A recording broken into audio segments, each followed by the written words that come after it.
How has relationship been for you in Ghana? And if someone is coming to Ghana and with the intention of finding love, because I know some people come to, like, people migrate because of relationship, right? Mm-hmm. So being a female in Ghana, what have you experienced and what would be your advice to that person coming that, oh, I've seen a guy in Ghana that I like, or I'm going to Ghana to find love? Mm-hmm. Oh, I think it's possible to find love. You can find love anywhere, actually, but I do think it's possible to find love in Ghana. I think you just have to be aware of cultural differences. You have to be aware of different nuances of how things are and be willing to listen. Like when I say listen, I mean like listening to how a person communicates and then paying attention to how you communicate. Because Ghanaians interpret things differently sometimes than the way we would interpret things. Mm-hmm. So you might say something and a person might be like, like, what do you mean? And meanwhile, you mean something else, but then they understand it differently. Yeah. So communicate clearly and ask questions. So if someone says something to you and you're not sure what they mean, be specific. So one of the things that I notice in Ghana is you'll meet somebody and guys are always like, I want to be your friend. I want to be your friend. It's like, to me, it's so weird because in Canada and even in the States too, you don't just go up to somebody and be like, I want to be your friend. Right. If you're interested in them, you actually try to be suave about it. You have conversation. You see, you can, get to know the person through a quick 5-minute chat if you don't have time. And then you let them know, I think you're pretty interesting. And, would you mind if we continue this conversation further? And then, that's when you kind of slide in and try to say you want to exchange numbers or something. But when you see somebody and you're like, I want to be your friend, it just seems so it's so off-putting for us when we hear that. And so get used to hearing that, and also get used to hearing men say they're in love with you when they barely even know you. You're like, you don't even know me. How can you say you love me? Like, I love you. And you're just like, I don't know you. I don't know you. So I realized that that's the way that they're communicating, probably because maybe they've seen it in movies or they think that's the way it's supposed to be.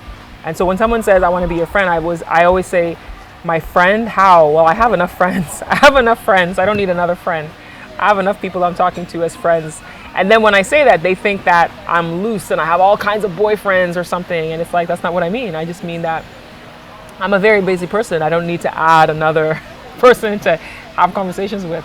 And I try to talk to them in a way that I want them to really actually express what it is they really mean. Are you saying you're interested in me? Because we can ask that person over there if you can be your friend too. Why did you ask me to be my friend? And then it gets them to laugh and maybe say what it is that they want to say, really. But I think it's possible, but I think you always have to remember that there's always going to be cultural differences in the way you see things to the way he sees things, speaking from a woman's perspective, and just understand that and be open to learning, because what you're used to may not be what he's used to, and what he's used to may not be what you're used to. So you kind of have to learn from each other and be willing to be open-minded and teach each other, because you have to be teachable and to be able to teach at the same time when you're in a relationship with somebody from a different culture. Cross-cultural relationships can be challenging. Even though you're both black people, there's different cultural differences that you'll deal with.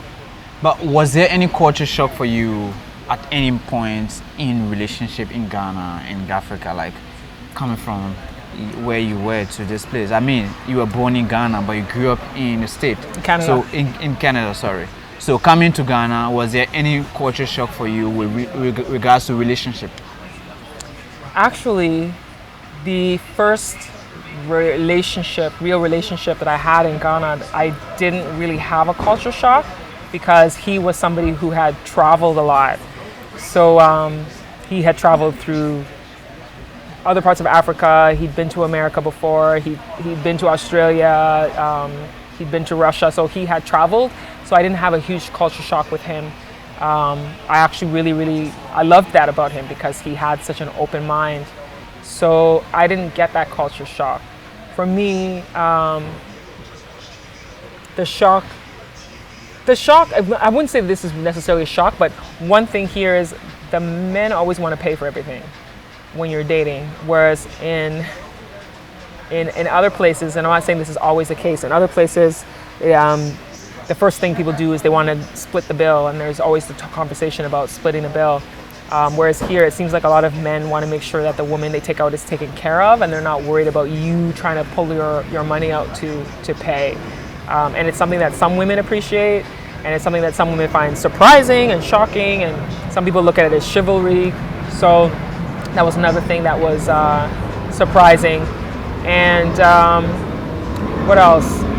The dynamic of genders. I think that that's something that's hard to get used to, because I think that we're more open-minded. I mean, we're more outspoken and sometimes challenge men in our conversations. And here you'll find that maybe a woman might not be as outspoken about something and may feel like, well, it's the man's role, the woman's role. So people kind of stick to these dynamics. So that's something that you may have to explore as well. If you're dating somebody, you want to make sure that you have the same vibe, that you're on the same wavelength, the same energy when it comes to the gender roles, and you have to have that conversation. Otherwise, you could have problems, because if he's expecting, because I've met someone who was like, I think I was telling you before, he was like, oh, if you date me, you won't have to work. You can just rest and relax. And it's like, but I don't want to just rest and relax. But to him, he felt like, because he's the man, he should be taking care of everything, and I should just relax. That is how society has trained us here. Yeah. Like, a man is supposed to take care of the family, and the woman is supposed to take care of the home. So the guy goes out to work, and then he comes back and gives the wife money, or he buys stuff for the house, and then she takes care of the home.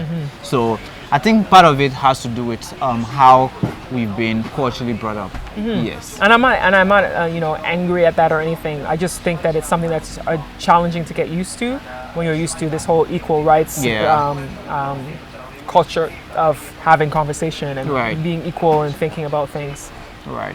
Okay, so it has been amazing doing this session with you, but then before we leave, is there any word for anyone coming to the country or thinking of coming to visit or stay? I mean, people would love to come and stay as well. Any word of advice that you'd like to give them, or information you'd like to share before we sign up?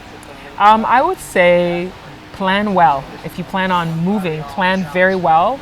I advise you to come on a vacation first, come and experience Ghana and figure out if it's actually for you, because it might not be for you. It might be a place for you to just come to have a good time and leave, but it might be somewhere that you can come and make home. You can also buy my book, which is called Your Essential Guide on Moving to Ghana. The second edition is on Amazon, and I share a lot of information in there about making your move and things to consider when you're considering or thinking about if you want to come to Ghana. So I suggest you pick up my book. All right, guys, so go. I mean, she also has a YouTube channel, like she said. It's Ivy Prosper, right? And she has a website, ivyprosper.com. So I'm going to leave the information in the description box below.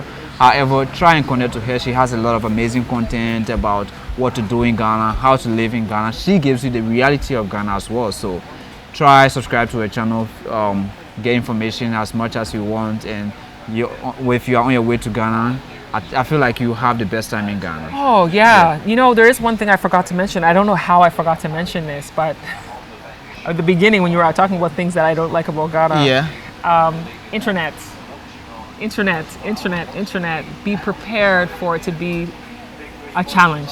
No, but it depends on which part of Ghana you live in, which carrier you're using, right? Yes, it depends. Because there are other network providers that have good service. I mean, it's not all that bad, you know. Yes. So it depends. And then secondly, there are certain places that if you live around, probably because of the geofencing of the place or maybe some kind of establishment they did some years back, it's going to be affecting your data. Anyway. Well, you know what I'm thinking about? I'm also thinking about the fact that when you live in places like Canada and the United States, there's free internet in so many places that a lot of people barely even use the data on their phone. You go to a cafe. There's like this place would have Wi-Fi. We don't do that ShopRite yet. Would have Wi-Fi. We don't do that yet. Akrama would have Wi-Fi. Like there's places even in Toronto. It's like there's places that are like open spaces, like in Dundas Square. You go and then there's a hotspot for Wi-Fi.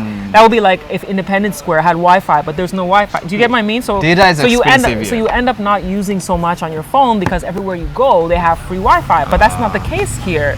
And like you said, depends on where you live for where it's good internet or not. But please, data is not free here. However, there are some cafes or restaurants that will probably give you something, but please don't rely on it. Come, buy your own data and use your own data. And So So Yeah.